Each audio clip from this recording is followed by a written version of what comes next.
আসলে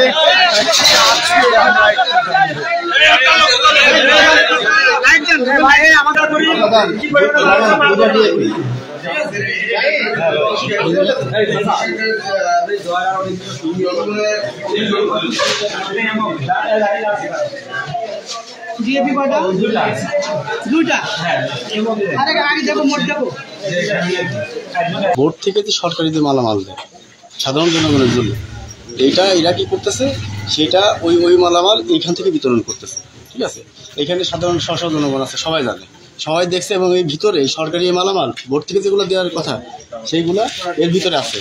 এটা খুললে আপনার সব কিছু হয়ে যাবে। সাধারণ জনগণের মানে শস্যের বীজ, সার শস্যের বীজ, তারপরে বিভিন্ন গমের বীজ, এইসব মসুরির বীজ, এইগুলো সব আজ এই ঘরে সব আটকে রেখেছে। শত শত লোক দাঁড়িয়ে আছে। এর অভিযোগ বা আমরা অভিযোগ করছি, এর তীব্র নিন্দা জানাই। আমরা এখনই এর বিচার চাই।